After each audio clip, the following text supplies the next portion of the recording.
ما كنا لنهتدي لولا أن هدانا الله ونشهد أن لا إله إلا الله وحده لا شريك له ونشهد أن سيدنا سندنا شفيعنا حبيبنا مولانا محمد عبده ورسوله. قال الله تبارك وتعالى في كلامه المبارك بعد أعوذ بالله من الشيطان الرجيم بسم الله الرحمن الرحيم. وأما من خاف مقام ربه ونهى النفس عن الهوى فإن الجنة هي المأوى.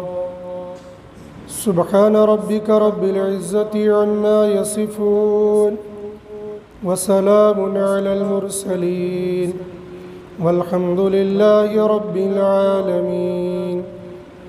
اللهم صل على محمد وعلى آل محمد كما صليت على إبراهيم وعلى إبراهيم إنك حميد مجيد. اللهم بارك على محمد وعلى آل محمد كما باركت على إبراهيم وعلى آل إبراهيم إنك حميد مجيد. يا رب صل وسلم دائما أبدا على حبيبك خير الخلق كلهم. يا رب صل وسلم دائما أبدا على حبيبك خير الخلق كلهم. يا رب صل وسلم دائما أبدا على حبيبك خير الخلق كلهم. بھائیوں، بزرگوں، دوستوں، میرے ہم سفر نوجوان ساتھیوں،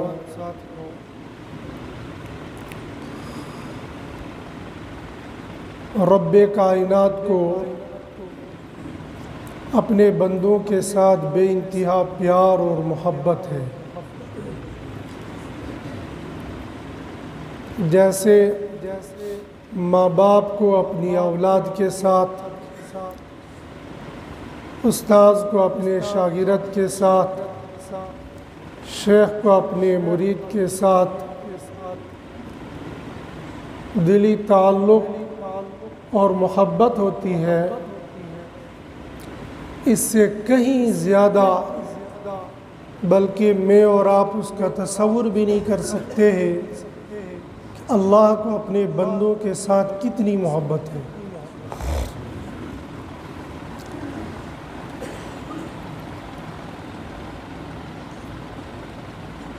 یہ تفسیر کی معتبر روایت میں تو نہیں ہے، لیکن بہرحال سورہ یوسف کی تفسیر میں بعض علماء نے اس کو نقل کیا ہے کہ جب حضرت یوسف علیہ السلام کی اپنے والد محترم کے ساتھ سالہ سال کے بعد ملاقات ہوئی، اور وہ ملاقات اس وقت تھی جب حضرت یعقوب علیہ السلام کی آنکھوں کی بینائی بھی ختم ہو چکی تھی. لیکن ملاقات سے پہلے حضرت یوسف علیہ السلام نے فرمایا تھا، میری اس قمیص کو لے جاؤ، میرے والد محترم کے چہرے پر آنکھوں پر ڈال دو، ان کی بینائی واپس آئے گی. اللہ جب چاہتے ہیں راز کو کھول دیتے ہیں، اور جب چاہتے ہیں راز کو راز رہنے دیتے ہیں. جب حضرت یوسف علیہ السلام کے بھائی ان کو اپنے گھر سے لے گئے اور قریب کے جنگل میں کنویں میں ڈال کے آئے، واپس آ کر کہنے لگے کہ اس کو تو بھیڑیا کھا گیا. حضرت یعقوب علیہ السلام نے کہا فصبر جمیل، صبر کے علاوہ میرے پاس کوئی اور راستہ نہیں ہے.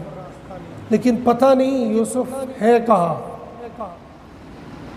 بالکل گاؤں سے کنعان گاؤں سے بالکل قریب میں یہ کنواں موجود تھا، معلوم نہ ہو سکا، اس لیے کہ اللہ نے اس کو صیغہ راز میں رکھنا تھا.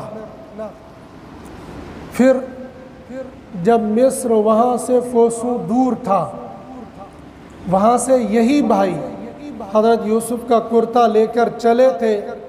ادھر حضرت یعقوب علیہ السلام نے کہا کہ مجھے اپنے بیٹے یوسف کی خوشبو آ رہی ہے، اگرچہ تم یہ کہو گے کہ بوڑھے کی عقل سٹ پٹا گئی ہے، لیکن مجھے خوشبو آ رہی ہے.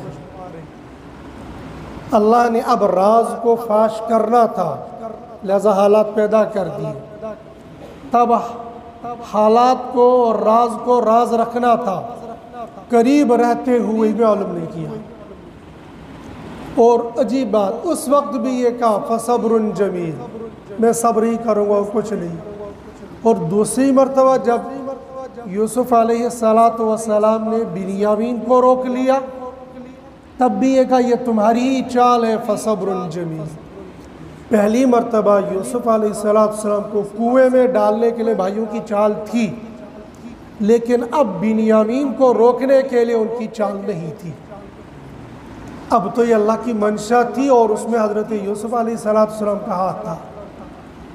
معلوم یہ ہو گیا کہ جو بات اللہ اپنے نبیوں پر ظاہر کرنا چاہیں گے تو کروائیں گے، اور جو بات اپنے نبیوں سے بھی مخفی رکھنا چاہیں گے تو رکھیں گے. نبی بھی وہی جانے گا جو اللہ چاہے گا، جو نبی چاہے گا وہی ہو جائے گا، اور اللہ اس کو نہ چاہتا ہو تو ایسا نہیں ہو سکتا ہے. اس لیے کہ نبی بولتا وہی ہے جو اللہ چاہتے ہیں. حضرت یوسف علیہ السلام نے کرتا بھیجا، اور جو ہی حضرت یعقوب علیہ السلام کے چہرے مبارک پر ڈالا گیا تو وہ روشنی واپس آ گئی. یہ اللہ کے وہ راز ہوتے ہیں جن کو دنیا کی کوئی طاقت نہیں جان سکتی، کوئی معلوم نہیں کر سکتا ہے. کب اللہ نے اپنے راز کو ظاہر کرنا ہوتا ہے اور کب کس کو کیا انعام دینا ہوتا ہے، وہ اللہ کی منشا ہوتی ہے. اللہ نے اپنے بندوں کو نوازنے کے لیے کچھ باتیں مخفی رکھی ہوتی ہیں. حضرت یعقوب علیہ السلام نبی تھے، لیکن انبیاء علیہم السلام کے مقام اور مرتبے کو اور بلند کرنے کے لیے رب العالمین انبیاء کا بھی امتحان لیتے تھے. ہر نبی کا ابتلاء اور آزمائش ہوئی، حتیٰ کہ حضرت نبی کریم صلی اللہ علیہ وسلم نے فرمایا بعض نبیوں کو آرے سے چیرا گیا، بعض نبیوں کو آگ میں ڈالا گیا. انبیاء علیہ السلام تو معصوم عن الخطا ہے، لیکن اللہ نے بندے کا امتحان لے کر بندے کے مقام اور مرتبے کو بلند کرنا ہوتا ہے. ورنہ اگر اللہ پاک یہ چاہیں گے بغیر نماز کے، بغیر روزے کے، بغیر حج کے، بغیر زکوٰۃ کے، بغیر تلاوت کے، بغیر کسی محنت اور مشقت کے اپنے بندوں کو جنت میں بھیجنا چاہیں، کون روک سکتا ہے؟ لیکن اللہ پاک آزماتے ہیں. لِيَبْلُوَكُمْ أَيُّكُمْ أَحْسَنُ عَمَلًا، ہم تم کو آزماتے ہیں تاکہ تم میں سے بہترین عمل کون کرے گا. اور یہ ابتلا کیسے ہوگا، یہ آزمائش کیسے ہوگی؟ کبھی اللہ پاک لے کر آزماتے ہیں، کبھی دے کر آزماتے ہیں، کبھی مال سے آزماتے ہیں، کبھی جسم سے آزماتے ہیں. ان آزمائش میں سے آدم علیہ السلام سے لے کر حضرت نبی کریم صلی اللہ علیہ وسلم تک آنے والی ہر امت کے لیے الگ الگ آزمائش تھی. ایک آزمائش تھی روزے کی شکل میں، لیکن امم سابقہ کے اندر روزے ایسے نہیں جیسے میں نے اور آپ نے روزے رکھے، بلکہ ان کے روزوں کا طریقہ کچھ اور، ان کے روزوں کے دن کچھ اور. اور ان کے روزوں کے اوقات کچھ اور، میرے اور آپ کے لیے روزوں کے اوقات کچھ اور، ایام کچھ اور پابندیاں موٹی موٹی صرف 3 لگائی، نہ کھاؤ نہ پیو نہ مباشرت کرو۔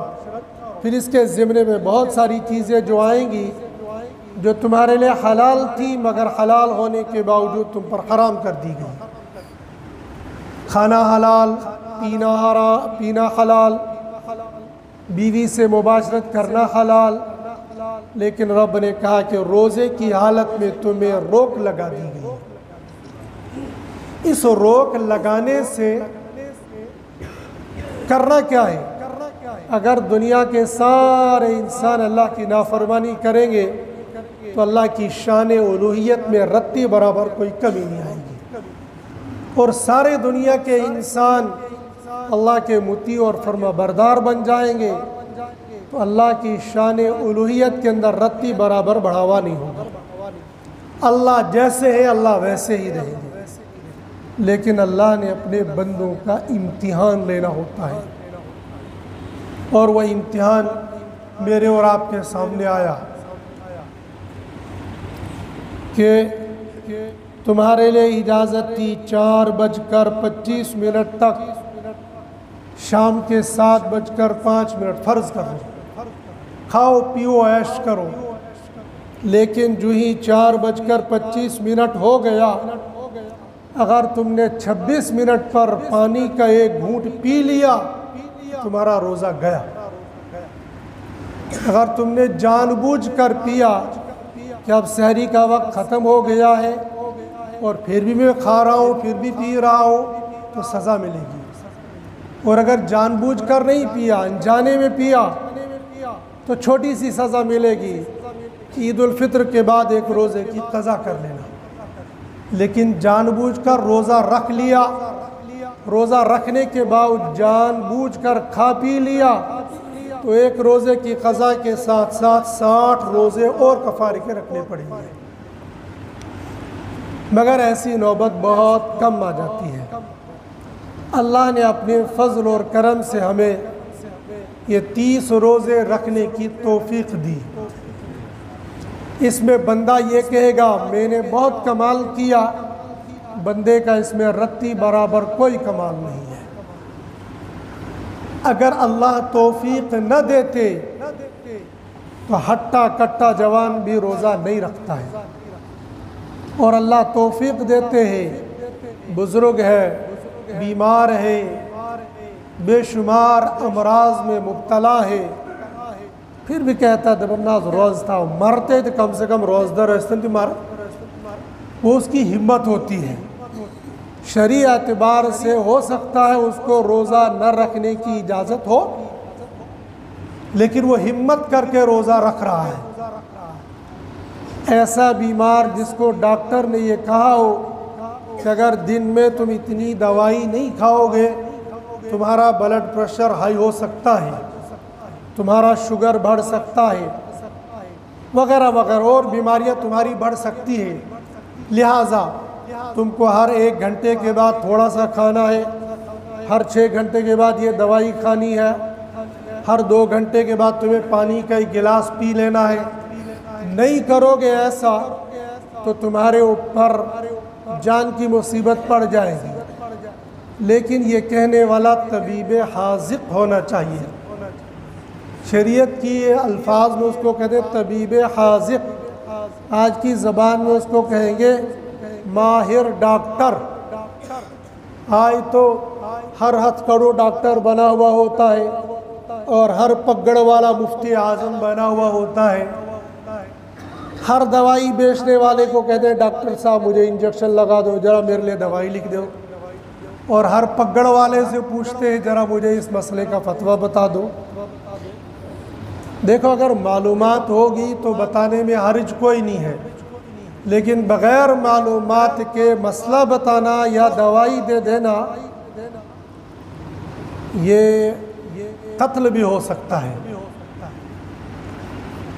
اگر ہتھکڑوں نے، دوائی بیچنے والے کمپیوٹر نے دوائی دی اور ریئیکشن ہو گیا یا انجیکشن فیل ہو گیا اور اس سے اس بندے کی موت ہو گئی تو یہ بندہ اس بندے کی خودکشی کرنے کا مجرم ہوگا، یہ قاتل ہوگا۔ ہو سکتا ہے دنیا والوں کی نظروں میں یہ چھپ جائے گا، لیکن آخرت کی نظر رکھنے والوں کی نظر میں یہ بندہ قاتل ہوگا۔ ایسے ہی ہمارے زمانے کے اندر ہر داڑھی ٹوپی پگڑ والا مفتی اعظم بنا ہوا ہے۔ دیکھو جو مفتی ہے واقعی وہ ہر مسئلے کو بتاتے ہوئے ڈرتے ہیں، ان کو معلوم ہوتا ہے پھر بھی وہ ٹال مٹول کرتے ہیں۔ ٹال مٹول اس معنی کر نہیں کہ اس کو مسئلہ نہیں بتانا ہے، بھئی یہ مسئلہ مجھے معلوم ہے پھر بھی میں ایک نظر کتاب کے اندر ڈال دوں گا پھر بتاؤں گا۔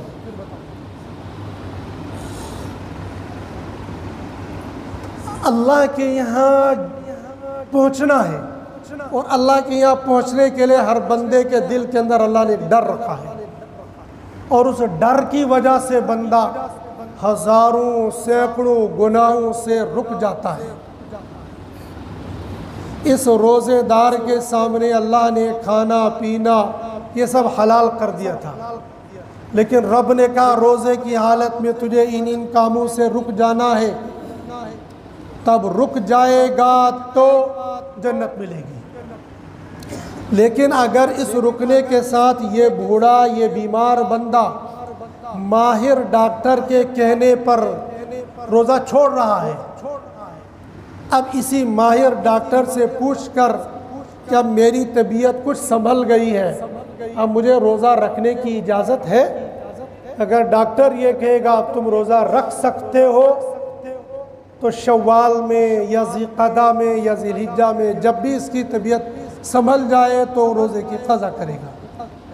لیکن اگر ظاہری طور پر کئی سالوں سے کوئی بیماری چل رہی ہے،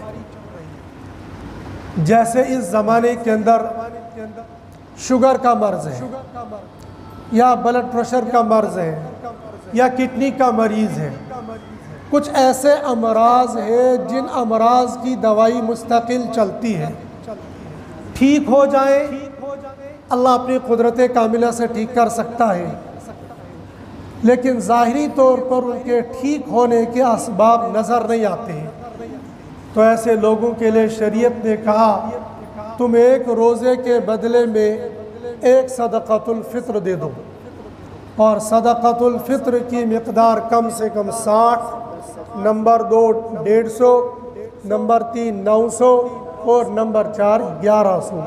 کشمش کے حساب سے 1100، کھجور کے حساب سے 900، جو کے حساب سے 150 اور گیہوں یا گیہوں کے آٹے کے حساب سے 60 روپے جموں کے لیے۔ اگر یہ بیمار ایسا ہے کہ یہ آئندہ کبھی روزہ نہیں رکھ سکتا ہے تو یہ اس طریقے سے اپنے روزے کا فدیہ دے گا، یہ کفارہ نہیں ہوگا، یہ فدیہ ہوگا۔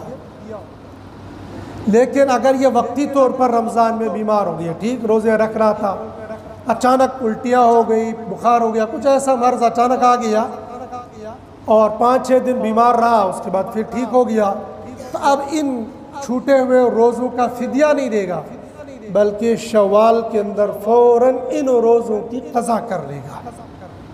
قضا کب کرے گا؟ ساری زندگی جب چاہے گا قضا کر دے گا، لیکن موت کا کوئی بھروسہ نہیں ہے۔ ہو سکتا ہے عید کی شام کو ہی موت آ جائے گی، ہو سکتا ہے 2 شوال 4 شوال کو موت آ جائے، اس لیے جتنا جلد سے جلد ہو سکے کہ 2 شوال سے روزے رکھنے شروع کر دیں۔ یکم شوال کو تو روزہ نہیں رکھ سکتے، یکم شوال کو روزہ رکھنا حرام ہے، ناجائز ہے۔ حضرت نبی کریم صلی اللہ علیہ وسلم عید کے دن جان بوجھ کر پانی کا گھونٹ یا کوئی میٹھی چیز کھا کر عیدگاہ کی طرف جاتے تھے، تاکہ لوگوں کو یہ بتا دیں کہ آج کے دن روزہ رکھنا حرام ہے، جائز نہیں ہے۔ عید الفطر تو نہیں، عید الاضحیٰ کے موقع پر قربانی کرنے والے عید کی نماز پڑھ کر آتے دبرناز اشو روز تھونتے میں قربانی کر رہی، تو جب تک قربانی نہیں کروں گا تب تک میں نے روزہ رکھنا ہے۔ اس طرح کا لفظ بولنا ہی گناہ ہے، اس لیے کہ عید کے دن روزہ رکھنا یہ حرام ہے۔ تو یکم شوال کو تو روزہ نہیں رکھیں گے، البتہ 2 شوال سے آگے چل کر جب بھی ممکن ہو سکے گا تو اس نے روزہ رکھنا ہے۔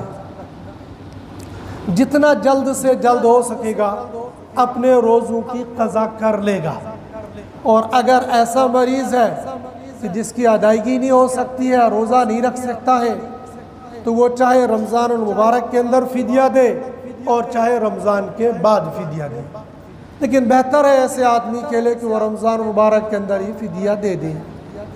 اور فطرانہ اور فدیہ، ویسے ہمارے معاشرے کے اندر فطرانہ کہتے ہیں ہر وہ صدقۃ الفطر جو ہر مالدار پر واجب ہوتا ہے، وہ مالدار جو یکم شوال کو مالدار ہو جائے،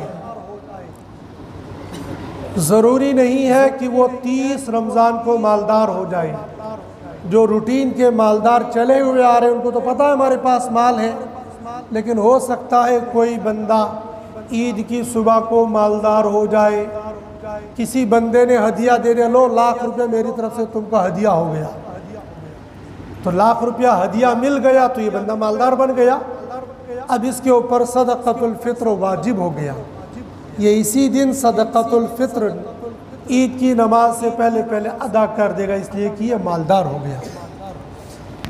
مالدار ہونا زکوٰۃ کے لیے بھی شرط ہے، صدقۃ الفطر کے لیے بھی شرط ہے، لیکن زکوٰۃ کے لیے شرط یہ ہے کہ اس پر خولان ہول ہو، سال گزر گیا ہو، اور صدقۃ الفطر کے لیے سال گزرنا شرط نہیں، بس آج کے دن اس کے پاس مال آ گیا، یہ مالدار ہو گیا تو اس کے اوپر صدقۃ الفطر واجب ہو گیا۔ یہ غریب، غربا، نادار غریب لوگوں کو دے گا، اپنے پڑوسی ہو، اپنے رشتہ دار ہو، اپنے رشتہ داروں میں سے اپنا سگا بھائی بھی ہو سکتا ہے، سگی بہن بھی ہو سکتی ہے، سگے بھائی کی اولاد بھی ہو سکتی ہے، سگی بہن کی اولاد بھی ہو سکتی ہے، لیکن یہ تب جب یہ اپنا کھاتا پیتی ہوں گی۔ اگر یہی بندہ ان کی پرورش کرتا ہوگا تو پھر ان کو نہیں دے گا۔ ایسا ہوتا ہے، بڑا بھائی چھوٹے بھائی کی پرورش کرتا ہے، پڑھاتا لکھاتا ہے، اب یہ اس کو صدقۃ الفطر نہیں دے گا، بلکہ اگر ان کی پرورش وہ خود کرتے ہیں، اب یہ غریب اور نادار ہے تو ان کو صدقۃ الفطر دے گا۔ غرض مالدار ہو یا غریب ہو، ہر انسان نے روزے رکھے، تو روزے رکھنے کی حالت میں اللہ رب العزت نے اس کو کہا تھا خبردار کھانے سے رک جانا، خبردار پینے سے رک جانا، اور یہ بندہ کھانے پینے اور شہوات سے رکتا ہے صرف اور صرف اللہ کے ڈر سے۔ وَأَمَّا مَنْ خَافَ مَقَامَ رَبِّهِ وَنَهَى النَّفْسَ عَنِ الْهَوَىٰ، وہ بندہ جو اپنے رب کے سامنے کھڑا ہونے سے ڈرا اور اپنی نفسانیت کو، اپنے خواہشات کو روک لیا، وَنَهَى النَّفْسَ عَنِ الْهَوَىٰ، خواہشات سے اپنے نفس کو روک لیا، تو اس کے بدلے میں اللہ دیں گے کیا؟ فَإِنَّ الْجَنَّةَ هِيَ الْمَأْوَىٰ، جنت اس کا ٹھکانہ ہوگا۔ حضرت نبی کریم صلی اللہ علیہ وسلم نے فرمایا لِلصَّائِمِ فَرْحَتَانِ، فَرْحَةٌ عِنْدَ فِطْرِهِ وَفَرْحَةٌ عِنْدَ لِقَائِهِ، روزے دار کے لیے 2 خوشیاں ہیں، ایک خوشی اس کے افطار کے وقت کی اور ایک خوشی اس کے اللہ سے ملاقات کے وقت کی۔ فرحتن عند فطری، ایک خوشی افطار کے وقت۔ افطار سے یہاں پر علماء نے 2 افطار بیان کیے، ایک افطار وہ جو روزانہ ہم شام کے وقت میں کرتے ہیں، اور ایک افطار وہ جو ہم انشاءاللہ کل کریں گے۔ یہ جو روزانہ کا ہم افطار کرتے ہیں نا، ویسے عام دنوں کے اندر بھی ہم شربت پیتے ہیں، عام دنوں کے اندر بھی ہم پھل فروٹ کھاتے ہیں، عام دنوں کے اندر بھی ہم سبزی کھاتے ہیں، لیکن دیکھ لینا چاہیے، آزما لینا چاہیے، جو ٹیسٹ افطاری کے وقت میں اس شربت کو آتا ہے وہ دوسرے دنوں کی شربت میں نہیں آتا ہے، جو ٹیسٹ اس فروٹ میں آتا ہے وہ اور فروٹوں میں نہیں آتا ہے، جو ٹیسٹ اس سبزی اور پھلکے میں آتا ہے وہ اس میں نہیں آتا ہے۔ بعض لوگ سمجھے گے ادھر نا بشا اصل اجمسن بشن مش کھین ٹیسٹ لگن، لیکن وہ ٹیسٹ الگ ہوتا ہے، یہ ٹیسٹ الگ ہوتا ہے۔ بھوک کی شدت میں ٹیسٹ نہیں آتا ہے، بھوک کی شدت میں تو پیٹ بھرتا ہے، لیکن افطاری کے وقت میں آزما کے دیکھ لینا واقعی ایک ٹیسٹ ہوتا ہے، اور وہ اللہ نے اس روزی کے اندر برکت رکھی ہوتی ہے۔ اور کیوں نہیں رکھیں گے؟ اللہ رب العزت نے کہا خبردار 7:03 ہو چکے ہیں۔ بیٹا کہتا ابو ذرا گھڑی تو دیکھ لو، میری گھڑی بتا رہی 7:04 ہو گئے۔ بیٹا ابھی رک جاؤ۔ ابو میری گھڑی کے اندر 5 منٹ ہو گئے، کر لو 5 منٹ لکھا۔ بیٹا ابھی رک جاؤ، ابھی 1 منٹ اور باقی ہے۔ یہ بیٹا لخت جگر ہے، نور نظر ہے، پہلا روزہ اس نے رکھا ہے، لیکن پھر بھی 1 منٹ کی تاخیر ضرور کروا رہا ہے۔ کیوں؟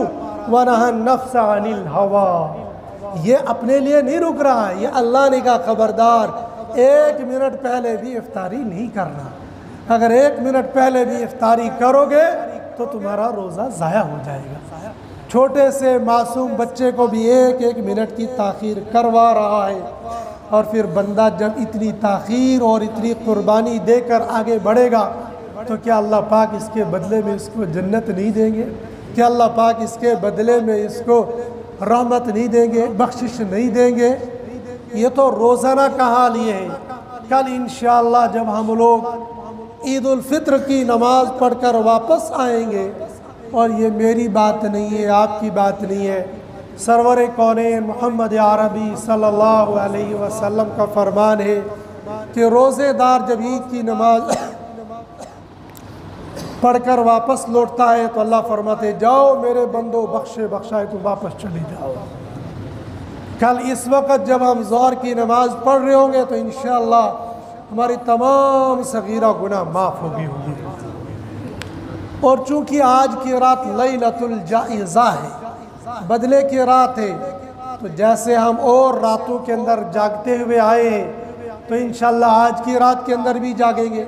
تو جب جاگیں گے تو ظاہر سی بات ہے جہاں اور عبادت کریں گے وہاں 2 رکعت نماز صلاۃ التوبہ بھی پڑھیں گے، اور ضرور پڑھنی چاہیے، اس لیے کہ گناہ کبیرہ صلاۃ التوبہ سے ہی معاف ہو جاتے ہیں۔ یہ سوشل میڈیا کا دور ہے، یہاں پر لوگ چلاتے ہیں جو جمعۃ الوداع کو 4 رکعت نماز مخصوص پڑھے گا، اس میں فلاں فلاں فلاں فلاں صورتیں پڑھے گا تو 70 یا 80 سال کی تمام گناہ معاف ہو جائیں گے، بشمول نماز کے بھی۔ 101% جھوٹ ہے، یہ اس کی کوئی حقیقت نہیں ہے۔ جمعۃ الوداع کی اسلام کے اندر کوئی الگ سے فضیلت نہیں ہے، بس بندہ یہ سوچتا ہے رمضان مبارک گزر گیا ہے، اس رمضان کا یہ آخری جمعہ ہے، جمعہ کی تو ویسے ہی فضیلت ہوتی ہے، پتہ نہیں آئندہ سال مجھے رمضان نصیب ہوگا نہیں ہوگا، اور پھر رمضان میں جمعہ ہوگا یا نہیں ہوگا، بس یہ بات ہے، اس کے علاوہ جمعۃ الوداع کی الگ سے کوئی فضیلت نہیں ہے۔ لیکن بہرحال ابھی ہمارے پاس آدھا دن ہے، ابھی ہمارے پاس رات ہے، اس رات کو بھی اس دن کو بھی زیادہ سے زیادہ عبادت میں گزارے، آنے والی رات کو ہو سکے تو پوری رات کو، ہو نہ سکے تو کم سے کم کچھ نہ کچھ حصہ توبے کے اندر، دعا کے اندر، ذکر و اذکار کے اندر اللہ کے حضور اپنی دعاؤں اپنے گناہوں سے معافی کے اندر گزار دے، گناہ کبیرہ سے رات کو توبہ کر لے، اور گناہ صغیرہ سے انشاءاللہ ہم لوگ کل عید کی نماز پڑھ کر واپس آئیں گے، انشاءاللہ ہم لوگ بخشے بخشائے ہوں گے۔ اللہ پاک میری بھی اور آپ کی بھی اور تمام مرحومین کی بخشش فرمائے، اور ہم زندوں کو صراط مستقیم پر چلنا آسان فرمائے۔ وآخر الدعوانا الحمدللہ رب العالمین۔ نعرہ تکبیر، نعرہ